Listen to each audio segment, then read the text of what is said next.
gempa yang dahsyat di akhir zaman akan banyak menyusulnya gempa. Maka benarlah kata Rasulullah, di akhir zaman sebaiknya seseorang tinggal di daerah perbukitan, di daerah pergunungan, daerah-daerah yang lebih tinggi daripada laut.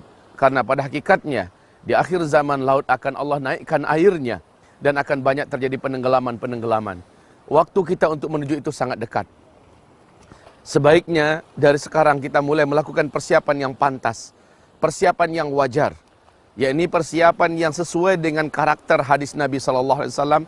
Sebaik-baik yang bisa kamu lakukan di akhir zaman adalah membawa ternakan-ternakan kamu ke atas bukit dan membuat perumahan dan tempat-tempat tinggal di tempat-tempat yang aman, di tempat yang jauh dari jangkauan air laut dan sebagainya.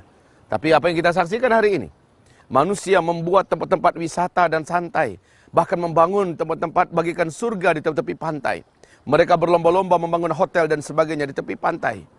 Dan lalu bermaksiat di tepi pantai, seolah-olah mengundang, ayo laut cepat naik. Ayo laut cepat tenggelamkan kami. Dan Allah pasti akan datangkan itu. Wahai saudaraku, wahai sahabatku, wahai seluruh orang beriman di akhir zaman ini, renungkanlah bahwa sesungguhnya bumi kita ini pada akhirnya memang akan kembali tenggelam ke dalam laut. Ya, daratan dan dataran kita ini akan Allah tenggelamkan ke dalam laut. Persiapan kita yang paling benar adalah fafirru ilallah, larilah kamu kepada Allah dengan iman, dengan amal soleh kita semua.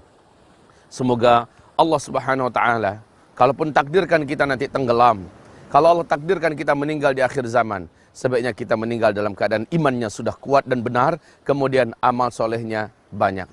Semoga renungan singkat ini menjadi pembakar semangat kita untuk lebih menjadi muslim yang soleh, taat, muslim yang kafah, mukmin yang hak di akhir zaman.